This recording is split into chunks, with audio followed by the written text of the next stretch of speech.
Hello and welcome to another episode of Leap by IAS Factor. So, ഇന്നത്തെ നമ്മുടെ 5 ക്വസ്റ്റ്യൻസിലേക്ക് നമ്മൾ കടക്കുകയാണ്. Here is the first question. Consider the following statements. The subsidy on P and K fertilizers is governed by nutrient-based subsidy scheme. അപ്പോൾ ഫെർട്ടിലൈസേഴ്സിനെ കുറിച്ചുള്ള ഒരു ചോദ്യമാണ്. ആദ്യത്തെ സ്റ്റേറ്റ്മെൻറ്റിൽ പറയുന്നു പി ആൻഡ് കെ ഫെർട്ടിലൈസേഴ്സ് അതിനെ P and K fertilizers nutrient based subsidy സ്കീമിന് കീഴിലാണ് എന്ന് ആദ്യത്തേത് പറയുന്നു. ഒരു നോർമൽ ആസ്പിരൻറ്റിനെ സംബന്ധിച്ചിടത്തോളം ഈസി ആയിട്ടുള്ള ഒരു സ്റ്റേറ്റ്മെൻ്റ് ആണ് അല്ലേ. അതായത് നമുക്ക് ഇന്ത്യയിൽ രണ്ട് തരത്തിലാണല്ലോ ഫെർട്ടിലൈസർ സബ്സിഡികൾ പ്രധാനമായിട്ടുള്ളത്. ഒന്ന് യൂറിയയുടെ സബ്സിഡി സെപ്പറേറ്റ് ആയിട്ടും ബാക്കിയുള്ളത് ന്യൂട്രിയൻ ബേസ്ഡ് സബ്സിഡി സ്കീമും. ഈ ന്യൂട്രിയൻ ബേസ്ഡ് സബ്സിഡി സ്കീമിന് കീഴിലാണല്ലോ P K fertilizers NPK fertilizers എല്ലാം ഇതിന് കീഴിലാണ് വരിക. യൂറിയ സെപ്പറേറ്റ് ആയിട്ടാണ് യൂറിയയുടെ സബ്സിഡി. അതായത് രണ്ടും കൊടുക്കുന്ന രീതി രണ്ട് രീതിയിലാണ്. മനസ്സിലായില്ലേ? അപ്പം ആദ്യത്തെ അതൊരു പ്ലെയിൻ ഫാക്റ്റാണ്, എല്ലാവർക്കും അറിയാവുന്ന ഒരു ഫാക്റ്റാണ്, അതുകൊണ്ട് ഈസി വണ്ണാണ്. സെക്കൻഡ് സ്റ്റേറ്റ്മെൻറ്റ് നോക്കൂ. Fertilizer companies are allowed to fixed MRP at reasonable levels for P and K fertilizers. അതായത് പി ആൻഡ് കെ ഫെർട്ടിലൈസേഴ്സിൻ്റെ MRP ആർക്ക് സെറ്റ് ചെയ്യാം? ഫെർട്ടിലൈസർ കമ്പനീസിന് സെറ്റ് ചെയ്യാം എന്നാണ് രണ്ടാമത്തെ സ്റ്റേറ്റ്മെൻറ്റിൽ പറയുന്നത്. അപ്പം ഇവിടെയാണ് ശരിയോ തെറ്റോ എന്നുള്ള കാര്യം കിടക്കുന്നത്. അതായത് ഫെർട്ടിലൈസർ കമ്പനീസ് ആണോ സെൻട്രൽ ഗവൺമെൻറ് ആണോ ഇത് ഫിക്സ് ചെയ്യുന്നത്? ഈ രണ്ട് കാര്യത്തിലുള്ളൊരു ഡൗട്ട് വരിക. മനസ്സിലായില്ലേ? ഇത് രണ്ട് കാര്യത്തിലാണ് ഡൗട്ട് വരിക. അവിടെയാണ് ഞാൻ പറഞ്ഞത് യൂറിയ ബേസ്ഡ് സബ്സിഡി എങ്ങനെയാണ്, NBS എങ്ങനെയാണ് എന്ന് ബേസിക് ഐഡിയ ഉള്ളവർക്കറിയാം ദിസ് ഈസ് ട്രൂ എന്ന്. കാരണം യൂറിയ സബ്സിഡിക്കകത്ത് സെൻട്രൽ ഗവൺമെൻറ് ആണ് സബ്സിഡി റേറ്റ് ഫിക്സ് ചെയ്യുന്നത്. അതായത് അവിടുത്തെ MRP ഫിക്സ് ചെയ്യുന്നത് ഗവൺമെൻറ് ഓഫ് ഇന്ത്യ ആണെങ്കിൽ ഇവിടെ അങ്ങനല്ല. ഇവിടെ MRP ഫിക്സ് ചെയ്യുന്നത് ഫെർട്ടിലൈസർ കമ്പനികളാണ്. പക്ഷേ റീസണബിൾ ലെവലിൽ വെക്കണം എന്നേ ഉള്ളൂ. അത് കേന്ദ്ര സർക്കാർ മോണിറ്റർ ചെയ്തുകൊണ്ടിരിക്കും. So that means our answer is both 1 and 2. അതായത് NBSൻ്റെ കീഴിൽ NBS കൂടുതൽ ഡീറ്റെയിൽസിനൊക്കെ നമ്മൾ പോകുന്നില്ല, നമ്മുടെ ക്ലാസ്സിൽ ഇത് പഠിപ്പിക്കുന്നുണ്ട്. എന്നാലും പേരിൽ തന്നെ പറയുന്നത് ന്യൂട്രിയൻറ്റ് ബേസ്ഡ് സബ്സിഡി. ഓരോ ന്യൂട്രിയൻസിന്, അതായത് നമ്മൾ മേടിക്കുന്ന മിക്സിനകത്ത് പി എത്രയുണ്ട്, കെ എത്രയുണ്ട്, അതിനനുസരിച്ച് അതിൻ്റെ പെർ KGക്കാണ് എന്ത് വരുന്നത്, നമുക്ക് സബ്സിഡി തരുന്നത്. അല്ല ഒരു ടോട്ടൽ യൂണിറ്റ് എന്നുള്ള രീതിയിലല്ല. ഇപ്പോൾ യൂറിയ എന്ന് പറഞ്ഞാൽ യൂറിയ 1 കിലോയ്ക്ക് ഇത്ര രൂപ സബ്സിഡി എന്നാണ്. ഇവിടെ അങ്ങനെയല്ല. NPK ഫെർട്ടിലൈസേഴ്സ് എടുക്കുമ്പോഴത്തേക്ക് അതിനകത്ത് പ്രത്യേകിച്ച് PK ഒക്കെ വരുമ്പോഴത്തേക്ക് എന്താണ് അവിടെ കൃത്യമായിട്ട് പിക്ക് ഇത്ര ശതമാനം, കെയ്ക്ക് ഇത്ര ശതമാനം, ഫോസ്ഫേറ്റിക്കും കാൽഷ്യം ഇതൊക്കെയാണ് ഉദ്ദേശിക്കുന്നത് പിയും കെ എന്നൊക്കെ പറയുമ്പോൾ. ഓക്കെ, അപ്പോൾ അതിന് എത്ര ശതമാനമാണോ നമ്മൾ മിക്സ് ചെയ്തെടുക്കുന്നത് നമ്മുടെ ഫെർട്ടിലൈസറിനകത്ത്, ആ മിക്സിങ്ങിൻ്റെ പെർസെൻറ്റേജിനനുസരിച്ചായിരിക്കും നമ്മുടെ എന്ത് വരിക, സബ്സിഡി വരിക. അതുകൊണ്ടാണ് അതിൻ്റെ പേര് ന്യൂട്രിയൻറ്റ് ബേസ്ഡ് സബ്സിഡി സ്കീം എന്ന് പറയുന്നത്. അതായത് നമ്മുടെ മണ്ണിന് എന്താണോ കുറവ് അതായിരിക്കുമല്ലോ കൂടുതൽ നമ്മൾ മിക്സ് ചെയ്ത് മേടിക്കുക. അപ്പോൾ അതിൻ്റെ സബ്സിഡി മാത്രം നമുക്ക് തന്നാൽ മതി. ബാക്കിയുള്ളതിൻ്റെ സബ്സിഡി നമുക്ക് വെറുതെ, അതായത് ഇപ്പം ഞാൻ പറയും, ഇപ്പം നമ്മളിവിടെ കേട്ട് ഫാക്ട് നമ്പേഴ്സ് 20-20-20 എന്നൊക്കെ കേട്ടിട്ടുണ്ട്. മനസ്സിലായില്ലേ? അതൊരു ഫോർമുല അങ്ങനെ തന്നെ സെറ്റ് ചെയ്തിരിക്കുക. ചിലപ്പോൾ എൻ്റെ മണ്ണിനെ സംബന്ധിച്ചിടത്തോളം എനിക്ക് പി മാത്രം മതിയായിരിക്കും, കെയുടെ ആവശ്യം ഉണ്ടാവത്തില്ല. അല്ലെങ്കിൽ കെ കുറച്ച് മതിയായിരിക്കും, പി ഒരുപാട് വേണമായിരിക്കും. അപ്പം ഓൾറെഡി പ്രീസെറ്റായിട്ടുള്ള ഫോർമുലയ്ക്കകത്തെ പ്രശ്നം എന്ന് പറഞ്ഞാൽ അത് പ്രീസെറ്റായിട്ട് വരുന്നതുകൊണ്ട് തന്നെ ആവശ്യമുള്ളതും ഇടും, ആവശ്യമില്ലാത്തതും ഇടും. ഇതാവുമ്പോൾ നമുക്ക് വേണ്ടത് മാത്രം മേടിക്കുന്നു, അതിനുള്ള സബ്സിഡി കേന്ദ്ര സർക്കാർ തരുന്നു. Okay, so fertiliser agriculture hot ടോപ്പിക്കാണ് UPSC പ്രിലിംസിനെ സംബന്ധിച്ചിടത്തോളം. അതുകൊണ്ട് തന്നെ നിങ്ങൾ ഈ ഏരിയയിൽ നിന്ന് വരുന്നത് ശ്രദ്ധിച്ചു വെക്കുക. പ്രത്യേകിച്ച് ഈ ഫെർട്ടിലൈസർ സബ്സിഡീസ് എങ്ങനെയാണ് കൊടുക്കുന്നത് എന്നുള്ള അതിൻ്റെ ബേസിക്സ് ഒന്ന് മനസ്സിലാക്കി വെക്കുന്നത് വളരെ നല്ലതായിരിക്കും. Next question. Which of the following statements about underground coal gasification is or are correct? ഒരു ടെക്നോളജി റിലേറ്റഡ് ആയിട്ടുള്ള സാധനമാണ്. ഈ ടൈപ്പ് ചോദ്യങ്ങൾ ഇതിനു മുൻപ് ഒരുപാട് തവണ UPSC ചോദിച്ചിട്ടുണ്ട്. 3 സ്റ്റേറ്റ്മെൻറ്റ്സ് നോക്കാം. Usually hydrogen and steam are injected in to deep seated coal beds in UCG. Underground coal ഗ്യാസിഫിക്കേഷനിൽ നോർമലി ഹൈഡ്രജനും സ്റ്റീമുമാണ് ഇൻജക്റ്റ് ചെയ്യുന്നത് എന്ന് പറയുന്നു. ഈ ക്വസ്റ്റ്യൻസിനുള്ളിൽ ഞാൻ പറഞ്ഞിട്ടുണ്ട് എപ്പോഴും മറഞ്ഞു കിടക്കുന്നതെന്നല്ല, അത് അവിടെ തെളിഞ്ഞു കിടപ്പുണ്ടായിരിക്കും, പക്ഷെ നമ്മുടെ കണ്ണിൽ തൊട്ടക്കാത്ത ചില വാക്കുകളുണ്ടാവും. അതാണ് ഏറ്റവും വലിയ പ്രശ്നക്കാരനായിട്ട് നമുക്ക് പ്രിലിംസിൽ വന്നു ഭവിക്കുക. അപ്പം നിങ്ങൾ ചെയ്യുമ്പോഴും നിങ്ങൾക്കറിയാം അയ്യോ എന്നും പറഞ്ഞ്, അതായത് ആൻസർ കീ വരുമ്പോൾ അയ്യോ ഇതിങ്ങനെ ആയിരുന്നല്ലേ, ഇങ്ങനെ ചിന്തിച്ചാൽ മതിയായിരുന്നല്ലേ എന്ന് നമുക്ക് തോന്നുന്ന ഒരുപാട് മിസ്റ്റേക്കുകൾ നമ്മൾ വരുത്തും. അപ്പോൾ അത് വരുത്താതിരിക്കാനായിട്ട് എന്ത് വേണം? ഇങ്ങനത്തെ ഏത് സ്റ്റേറ്റ്മെൻറ്റ് ഉണ്ടായാലും നമ്മൾ അതിനകത്ത് വാക്കുകൾ കൃത്യമായിട്ട് ശ്രദ്ധിക്കുക. ഇതിനകത്ത് കിടക്കുന്ന ഓരോ വാക്കിനും ഇമ്പോർട്ടൻസ് ഉണ്ട് എന്നുള്ള ബോധ്യത്തോടു കൂടി വേണം നമ്മൾ അതിനെ അപ്രോച്ച് ചെയ്യാൻ. ഇവിടെ നോക്കൂ, first statement usually hydrogen and steam are injected in to deep seated coal beds in UCG. ഇവിടെ ഏതൊക്കെയാണ് തെറ്റാനുള്ള സാധ്യതകൾ? യൂഷ്വലി തെറ്റുമോ? അത് ജനറിക് കീവേഡാണ്, കുഴപ്പമില്ല. ഹൈഡ്രജൻ ആൻഡ് സ്റ്റീം അല്ലേ? ഹൈഡ്രജനും സ്റ്റീമും ഇഞ്ചെക്ട് ചെയ്യുന്നുണ്ടോ എന്ന് മാത്രം നമ്മൾ അറിഞ്ഞാൽ മതി. ഇവിടെ വേറെ ഒന്നിൻ്റെ ആവശ്യമില്ല. നിങ്ങൾ നോക്കൂ, ഹൈഡ്രജൻ എന്താണ്? ഒരു ഹൈലി എക്സ്പ്ലോസീവായിട്ടുള്ള ഗ്യാസ് അല്ലേ? ഹൈലി എക്സ്പ്ലോസീവായിട്ടുള്ള ഗ്യാസാണ് ഹൈഡ്രജൻ എന്ന് പറയുന്നത്. സ്റ്റീം ആകുമ്പം കുഴപ്പമൊന്നുമില്ല, ഈവൻ തരക്കേടില്ലാത്തതാണ്, ഇഞ്ചെക്ട് ചെയ്ത് വിട്ടാലും കുഴപ്പമില്ല. നിങ്ങളൊന്ന് ആലോചിച്ച് നോക്കൂ, ഹൈഡ്രജൻ ഭൂമിക്കടിയിൽ ഡീപ്പ് സീറ്റഡ് കോൾ ബെഡിൻ്റെ കാര്യം പറയുന്നത്. അത് ഭൂമിക്കടിയിലേക്ക് നമുക്ക് നോർമലി തുരന്ന് ചെല്ലുന്നതിനേക്കാളും ഡെപ്തിൽ കോൾ ഉണ്ടെങ്കിൽ അതിനെ ഗ്യാസിഫൈ ചെയ്തെടുക്കുക എന്നുള്ളതാണ് ഈ അണ്ടർഗ്രൗണ്ട് കോൾ ഗ്യാസിഫിക്കേഷൻ. അപ്പോൾ അത്രയും ഡെപ്തിലേക്ക് ഈ പറയുന്ന ഹൈഡ്രജനെ ഇൻജെക്ട് ചെയ്ത് വിടുമ്പോൾ സ്വാഭാവികമായിട്ടും ടെമ്പറേച്ചർ കൂടും, പ്രഷർ കൂടും, പൊട്ടിത്തെറിക്കാനുള്ള എല്ലാ സാധ്യതയില്ലേ? അപ്പോൾ ഹൈഡ്രജൻ എന്ന് പറയുന്നത് യൂസ് ചെയ്യാനുള്ള സാധ്യത ഉണ്ടോ? ഹൈഡ്രജൻ ഒരിക്കലും യൂസ് ചെയ്യാനുള്ള സാധ്യതയില്ല. ഇതാണ് ഞാൻ പറഞ്ഞത്. ആ ഹൈഡ്രജനെ നമ്മൾ ശ്രദ്ധിക്കാതെ പോകും. മനസ്സിലായി? ഹൈഡ്രജനെ നമ്മൾ ശ്രദ്ധിക്കാതെ പോകും, പക്ഷെ നമ്മൾ കണ്ണിലുടക്കിയേ പറ്റൂ. എക്സാം ഒക്കെ കഴിഞ്ഞിട്ട് ആൻസർ കീ നോക്കുമ്പോൾ അയ്യോ എന്ന് പറയുന്നതിൽ കാര്യമില്ല, നമ്മളിപ്പോഴേ ശ്രദ്ധിച്ച് പഠിക്കുക. സോ 1 നമ്മൾ എലിമിനേറ്റ് ചെയ്യുമ്പോൾ നമ്മൾക്ക് എയും പോയി കിട്ടുന്നു, ഡിയും പോയി കിട്ടുന്നു. ഇനി 2 ഒള്ളിയും 2 ആൻഡ് 3 ഒള്ളിയുമാണുള്ളത്. 2 നോക്കൂ, NOx 2 എന്തായാലും ശരിയായിരിക്കും, കാരണം 2 ഒള്ളിയും 2 ആൻഡ് 3 ഒള്ളിയുമാണുള്ളത്. NOx and SOx, so basically nitrogen oxides, സൾഫറിൻ്റെ ഓക്സൈഡ്സും will be low when compared to surface coal പ്രൊഡക്ഷൻ. സർഫസ് കോൾ പ്രൊഡക്ഷനേക്കാളും NOx SOx പ്രൊഡക്ഷൻസ് കുറവായിരിക്കും തീർച്ചയായിട്ടും. And syngas produced during the process finds application in fertilizer industry and electricity generation. Syngas means synthesize ചെയ്യുന്ന gas, അതായത് ഈ പ്രോസസ്സിൻ്റെ ഭാഗമായിട്ട് synthesize ചെയ്ത് കിട്ടുന്ന ഗ്യാസ് ഫെർട്ടിലൈസർ ഇൻഡസ്ട്രിയിലും ഇലക്ട്രിസിറ്റി ജനറേഷനും യൂസ് ചെയ്തുകൂടാന്ന് നമുക്ക് പറയാൻ പറ്റത്തില്ലല്ലോ. കാരണം കോളിന് എന്തൊക്കെ ചെയ്യാൻ പറ്റുമോ അത് തന്നെ ആയിരിക്കുമല്ലോ ഇവിടുന്ന് കിട്ടുന്ന കോളിനെ പ്രോസസ്സ് ചെയ്ത് കിട്ടുന്ന ആ ഗ്യാസിനെ നമുക്ക് യൂട്ടിലൈസ് ചെയ്യാൻ പറ്റുമല്ലോ. കോൾ യൂസ് ചെയ്ത് ഇലക്ട്രിസിറ്റി പ്രൊഡ്യൂസ് ചെയ്യുന്നുണ്ട്, അപ്പോൾ കോളിനെ ഗ്യാസിഫൈ ചെയ്ത് കഴിയുമ്പോൾ അതും പറ്റണം. കോൾ ഫെർട്ടിലൈസർ ഇൻഡസ്ട്രിയിൽ യൂസ് ചെയ്യുന്നുണ്ട്, അപ്പോൾ കോളിനെ ഗ്യാസിഫൈ ചെയ്ത് കഴിഞ്ഞാൽ അത് അവിടെയും പറ്റണം. So 2 and 3 are our right answers. ഈ രീതിക്ക് വേണം നിങ്ങൾ ചിന്തിക്കാൻ. നിങ്ങളുടെ തോട്ട് പ്രോസസ്സിനെ നിങ്ങളിപ്പോഴേ ആ ഒരു രീതിയിലേക്ക് കൊണ്ടുവരിക. നമ്മുടെ UPSC പ്രിലിംസിൻ്റെ രീതിയിലേക്ക് സ്ട്രീം ലൈൻ ചെയ്ത് കൊണ്ടുവരുന്നത് വളരെ നല്ലതാണ്. നോക്കൂ, ഫാക്ട് ബോക്സിലേക്ക് nearly 40% of India's coal reserves lie deep underground. കണ്ടോ, നമുക്ക് കോളിന് വലിയ ഭീകര റിസർവ്സ് ഒന്നുമില്ല. ഉള്ളതൊക്കെ നമ്മളിപ്പോൾ യൂട്ടിലൈസ് ചെയ്തുകൊണ്ടിരിക്കുന്നുണ്ട്. അതൊക്കെ ആണെങ്കിൽ നോർമൽ ഡെപ്തിൽ മാത്രമുള്ളതാണ്, മനസ്സിലായി? സർഫസ് കോളകളാണ്. പക്ഷെ നമ്മളുടെ 40% കോൾ റിസർവ് 40%ലും ഡീപ്പ് അണ്ടർഗ്രൗണ്ടിലാണുള്ളത്. സോ ഈ അണ്ടർഗ്രൗണ്ട് കോൾ ഗ്യാസിഫിക്കേഷൻ വഴി നമുക്കതൊക്കെ യൂട്ടിലൈസ് ചെയ്യാനൊക്കും. ഓക്കെ, തേർഡ് ക്വസ്റ്റ്യൻ നോക്കൂ, which of these are included in the duties of Indian coast guard? Indian coast ഗാർഡിൻ്റെ ഡ്യൂട്ടീസ് ഇതിൽ ഏതൊക്കെയാണ്?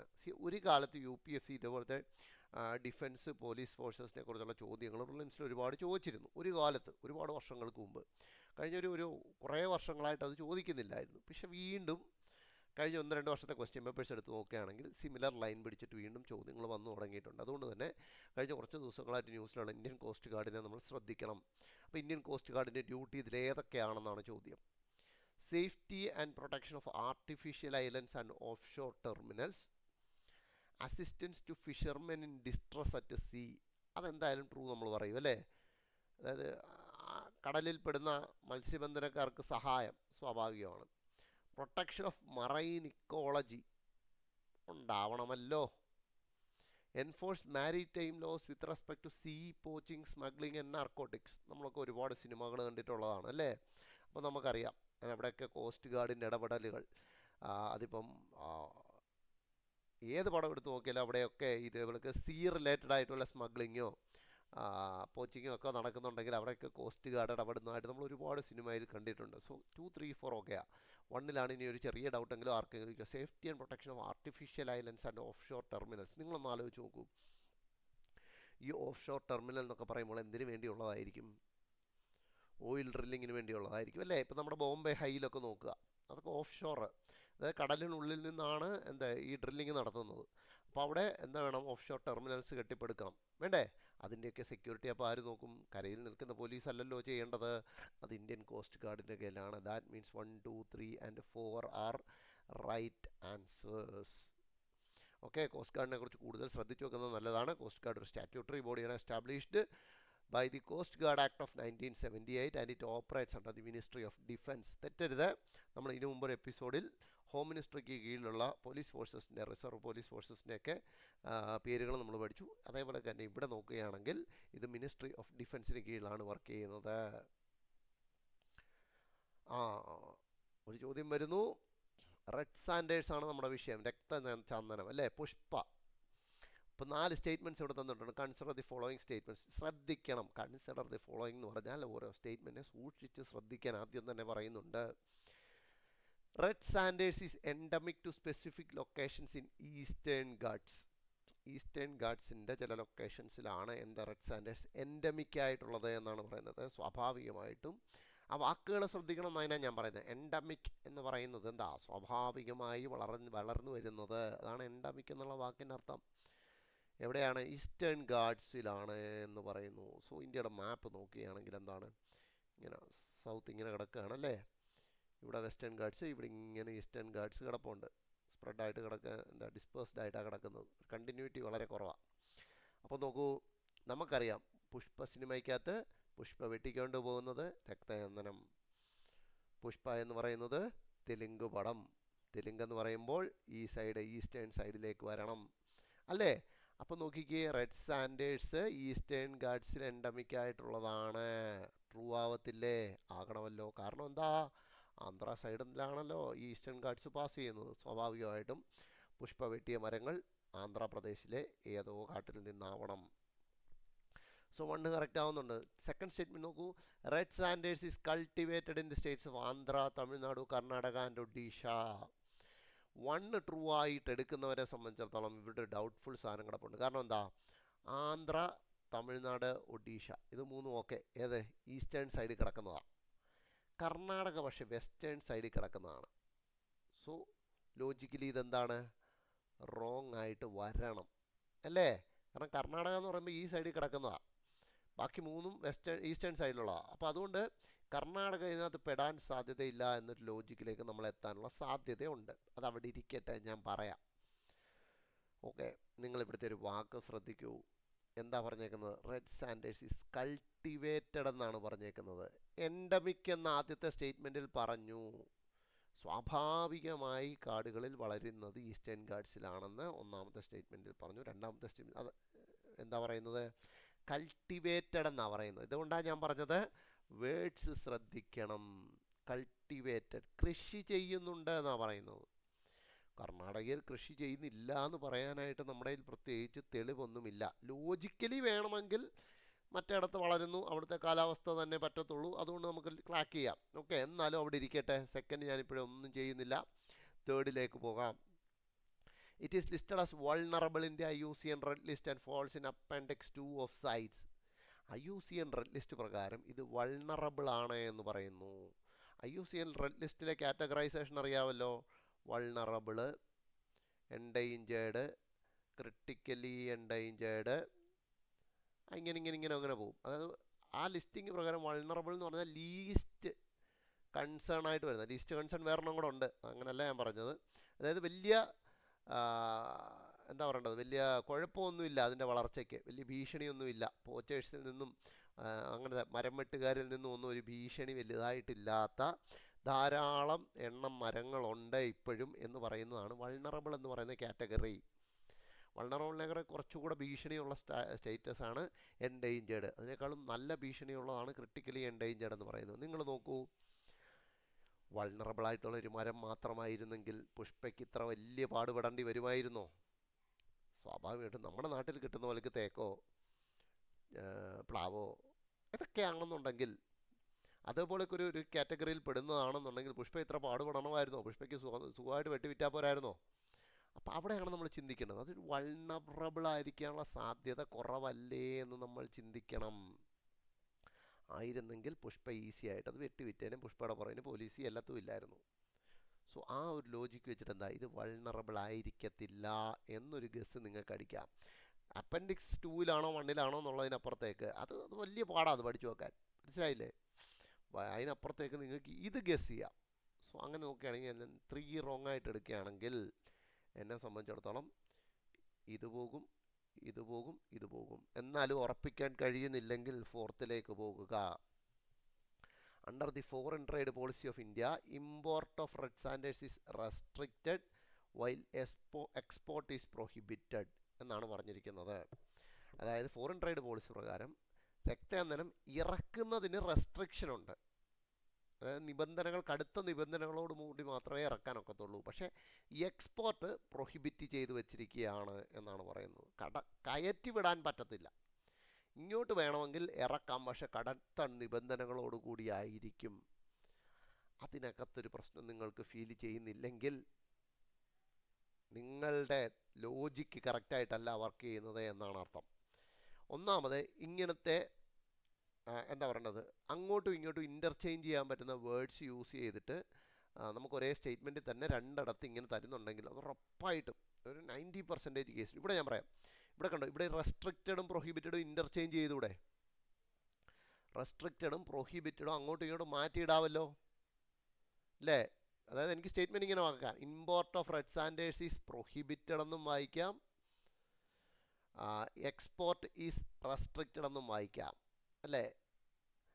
ഇങ്ങനെ ഇൻ്റർചേഞ്ച് ചെയ്യാൻ പറ്റുന്ന രണ്ട് വാക്കുകൾ ഒരേ സ്റ്റേറ്റ്മെൻറ്റിൽ തരുന്നുണ്ടെങ്കിൽ നിങ്ങൾ ആ സ്റ്റേറ്റ്മെൻറ്റിനെ സംശയിക്കണം, തീർച്ചയായിട്ടും സംശയിക്കണം. കാരണം സ്റ്റേറ്റ്മെൻറ്റ് ഇടുന്നത് 3 കഴിഞ്ഞ് 4-മതൊരു സ്റ്റേറ്റ്മെൻറ്റ് കൂടെ തരിക. അപ്പോൾ എന്തായാലും തെറ്റിക്കാനുള്ള സ്കോപ്പ് അതിനകത്ത് ഉണ്ടാവണമെന്ന് നിങ്ങൾക്ക് ആദ്യമേ ചിന്ത വേണം. ആ ചിന്തിക്കുന്നതിൻ്റെ കൂട്ടത്തിൽ നമ്മുടെ ചിന്ത ഉറപ്പിക്കാനായിട്ട് എന്താണ്, ഇങ്ങനെ ഇൻ്റർചേഞ്ച് ചെയ്യാൻ പറ്റുന്ന രണ്ട് വാക്കുകൾ, അതായത് ഒന്നെടുത്ത് അപ്പുറത്തിട്ടാലും അതെടുത്ത് ഇപ്പുറത്തിട്ടാലും സ്റ്റേറ്റ്മെൻറ്റ് മാറും എന്ന മീനിങ് തരുന്ന രണ്ട് വേർഡ്സ് ഇൻ്റർചേഞ്ച് ചെയ്യാൻ പറ്റുന്നുണ്ടെങ്കിൽ ആ സ്റ്റേറ്റ്മെൻറ്റ് നമ്മൾ സംശയിച്ചിരിക്കണം. സ്വാഭാവികമായിട്ടും അത് തെറ്റാനുള്ള ചാൻസ് 90% മുകളിലാണ്. അങ്ങനെ നോക്കുകയാണെങ്കിൽ 1ഉം 2ഉമാണ് എൻ്റെ കറക്റ്റ് ആൻസറായിട്ട് വരിക. റെഡ് സാൻഡേഴ്സിനെ നമുക്ക് എന്ത് ചെയ്യാൻ പറ്റത്തില്ല, ഇമ്പോർട്ട് ചെയ്യാനൊക്കത്തില്ല, ഇന്ത്യയിലേക്ക് ഇറക്കുമതി ചെയ്യാനൊക്കത്തില്ല, പകരം എക്സ്പോർട്ട് ചെയ്യാനൊക്കും, ബട്ട് വിത്ത് കണ്ടീഷൻസ്. റെസ്ട്രിക്റ്റഡ് ആയിട്ട് മാത്രമേ അതിനെ എക്സ്പോർട്ട് ചെയ്യാനൊക്കത്തുള്ളൂ. റൈറ്റ് നൗ ഇന്ത്യയിൽ അതിൻ്റെ റെഡ് സാൻഡേഴ്സിനും നമ്മുടെ ചന്ദനമാണെങ്കിലും രക്തചന്ദനമാണെങ്കിലും അതിനൊക്കെ എങ്ങനെയാണ് ചെയ്യുന്നത് വെച്ചാൽ സർക്കാർ അല്ലെങ്കിൽ ഫോറസ്റ്റ് ഡിപ്പാർട്ട്മെൻറ്റ് നേരിട്ടിട്ടാണ് ഇതിൻ്റെയൊക്കെ ലേലം നടത്തുന്നത്, മനസ്സിലായില്ലേ? അതായത് കൃഷി ചെയ്യുന്നവരിൽ നിന്നും സർക്കാർ അല്ലെങ്കിൽ ഫോറസ്റ്റ് ഡിപ്പാർട്ട്മെൻറ്റ് നേരിട്ട് ഇതെടുക്കും, എന്നിട്ട് അവിടുന്ന് ബാച്ചായിട്ട് ലേലം ചെയ്യും. ആ ലേലം ചെയ്ത് കിട്ടുന്ന തുകയിൽ നമ്മുടെ തടിയുടെ വലിപ്പത്തിനനുസരിച്ചുള്ള തുക നമുക്ക് തരും. അതുകൊണ്ടാണ് കൾട്ടിവേഷൻ ഇപ്പോൾ പ്രോത്സാഹിപ്പിക്കുമ്പോൾ നമ്മുടെ നാട്ടിലാണ് ചന്ദനം കൾട്ടിവേറ്റ് ചെയ്യാം, കൃഷിഭവൻ വഴിയൊക്കെ തൈകൾ കൊടുക്കുന്നുണ്ട്, നമുക്ക് സ്വന്തമായിട്ട് കൾട്ടിവേറ്റ് ചെയ്ത് നമുക്കത് വിൽക്കാൻ പറ്റത്തില്ല. പക്ഷേ നമ്മളത് നമ്പറിട്ട് മേടിച്ച് ഫോറസ്റ്റ് ഡിപ്പാർട്ട്മെൻറ്റിന് കൊടുക്കാം. ഫോറസ്റ്റ് ഡിപ്പാർട്ട്മെൻറ്റ് അത് ബാച്ചായിട്ട് ലേലം ചെയ്യും. ലേലം ചെയ്ത് കിട്ടുന്ന തുകയിൽ നിന്നും ചിലവ് കഴിച്ചിട്ട് നമ്മുടെ തടിയുടെ വലിപ്പം എത്രയാണോ ആ വലിപ്പത്തിനനുസരിച്ചുള്ള തുക നമുക്ക് തരും. സോ ബേസിക്കലി സാധനം നമുക്ക് വിൽക്കുന്നതിന് ചെറിയ റെസ്ട്രിക്ഷൻസ് ഉണ്ടെങ്കിലും വിൽക്കാം, ഈ റൂട്ടിൽ കൂടെ വയ്ക്കാം, പക്ഷേ ഇമ്പോർട്ട് നടക്കത്തില്ല. ആൻഡ് അത് പ്രധാനമായിട്ടും കണ്ടുവരുന്നത് ആന്ധ്രാപ്രദേശിലെ ഡ്രൈ ഡെസിഡ്യൂസ് ഫോറസ്റ്റുകളിലാണ്. പ്രധാനമായിട്ട് യൂസസ് എന്തൊക്കെയാണ്, ഫർണിച്ചർ, ഹാൻഡിക്രാഫ്റ്റ്സ്, അങ്ങനത്തെ സാധനങ്ങളെല്ലാം ഉണ്ടാക്കാനായിട്ട് എന്താണ് നമ്മുടെ റെഡ് സാൻഡേഴ്സ് യൂസ് ചെയ്യാറുണ്ട്. ഡോഗ്രി ലാംഗ്വേജിനെ കുറിച്ചൊരു ക്വസ്റ്റ്യൻ ആണ്. Which of the following statements about Dogri language is or are correct? It is included in the 8th schedule of the Indian constitution. കോൺസ്റ്റിറ്റ്യൂഷൻ്റെ 8ാം ഷെഡ്യൂളിൽ ഇത് പറയുന്നുണ്ട്, ഉണ്ട്. ഒരു കോമൺ നോളജാണ്, നോർമൽ ആസ്പിരൻ്റ് അറിഞ്ഞിരിക്കണം. It is a member of the Austro Asiatic language group ആണോ? സോ ഡോഗ്രി ലാംഗ്വേജ് എവിടെയാണ് പ്രധാനമായിട്ടും യൂസ് ചെയ്യുന്നത്? നിങ്ങൾക്കറിയാമായിരിക്കും, ജമ്മു ആൻഡ് കാശ്മീർ ഏരിയയിലാണ് അല്ലേ? അതായത് ഇന്ത്യയുടെ നോർത്തേൺ പാർട്ടിലാണ് ഇത് യൂസ് ചെയ്യുന്നത്, നോർത്തേൺ പാർട്ടിൽ കിടക്കുന്നത്. അപ്പം നിങ്ങൾക്ക് ഇന്ത്യയിലെ പ്രധാനപ്പെട്ട ലാംഗ്വേജുകൾ ഏതൊക്കെ ഏരിയകളിലാണ് സംസാരിക്കുന്നത്, അല്ലെങ്കിൽ ലാംഗ്വേജ് ഫാമിലികൾ ഏതൊക്കെ ഏരിയയിലാണ് സംസാരിക്കുന്നത് എന്ന് നിങ്ങളൊന്ന് പഠിച്ചു വെക്കുന്നത് നല്ലതാണ്.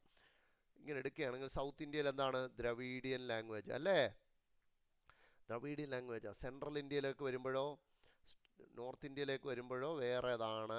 ഇത് 3 പഠിച്ചു വെക്കണം. സൗത്ത് ഇന്ത്യ പ്രോമിനൻ്റ്ലി ദ്രവീഡിയൻ ആണ്. സെൻട്രൽ ഇന്ത്യയിലാണ് എന്താണ് നിങ്ങൾ കാണുക, ഓസ്ട്രോ ഏഷ്യാറ്റിക് ഗ്രൂപ്പ് കാണുക. സെൻട്രൽ എൻ്റെ ഈസ്റ്റേൺ ഇന്ത്യ ഇവിടെയാണ് എന്ത്, ഓസ്ട്രോ ഏഷ്യാറ്റിക് ഗ്രൂപ്പ് കാണുക. നോർത്ത് ഇന്ത്യയിൽ ഏത് ലാംഗ്വേജ് ആണ് കാണുന്നത്, ഇൻഡോ ആര്യൻ ലാംഗ്വേജ് ആണ് നോർത്ത് ഇന്ത്യയിലെ പ്രധാനപ്പെട്ട ലാംഗ്വേജ് ഫാമിലി എന്ന് പറയുന്നത്. സോ നോർത്തേൺ മോസ്റ്റ് പാർട്ടായ ജമ്മു കാശ്മീരിൽ സംസാരിക്കുന്ന ഡോഗ്രി ലാംഗ്വേജ് ഓസ്ട്രോ ഏഷ്യാറ്റിക് ഫാമിലിയിലല്ല പെടുന്നത്, ഇൻഡോ ആര്യൻ ഫാമിലിയിലാണ് പെടുന്നത്. And earliest return reference Dogri is found in the work of അമീർ ഖുസ്രു എന്ന് പറയുന്നത് ട്രൂ ആണ്. അമീർ ഖുസ്രുവിൻ്റെ വർക്കുകളാണ് ആദ്യമായിട്ട് ഡോഗ്രി എഴുതി കാണുന്നത്, അല്ലെങ്കിൽ ഡോഗ്രിയെക്കുറിച്ചുള്ള റിട്ടൺ റെഫറൻസ് കാണുന്നത് അമീർ ഖുസ്രുവിൻ്റെ വർക്കുകളിലാണ്. സോ ഈയിടെ ഡോഗ്രി ലാംഗ്വേജിനെ കുറിച്ച് നല്ല രീതിയിൽ ഹിന്ദുവിലും മറ്റ് പല പത്രങ്ങളിലും ന്യൂസ് ഉണ്ടായിരുന്നു. സോ ശ്രദ്ധിച്ചു വെക്കുന്നത് വളരെ നല്ലതാണ്. ഓക്കെ, സോ അമീർ ഖുസ്രുവിൻ്റെ വർക്കിൻ്റെ പേര് സിഫിർന, 9 ഹെവൻസ് എന്ന് പറയുന്ന മീനിങ് വരുന്നത് നൂർ സിഫിർ എന്ന് പറയുന്ന അമീർ ഖുസ്രുവിൻ്റെ ആ വർക്കിനകത്താണ് എന്ത് കാണുന്നത്, ഡോഗ്രിയെക്കുറിച്ചുള്ള ഒരു ഏർലിയസ്റ്റ് റിട്ടൺ റെഫറൻസ് കാണുന്നത്. പഠിച്ചു വെക്കുക, Indo Aryan, Austro Asiatic and Dravidian. Indo Aryan നോർത്തിലാണ് കൂടുതലായിട്ട് സംസാരിക്കുന്നത്, Austro Asiatic central India and eastern India, Dravidian south India.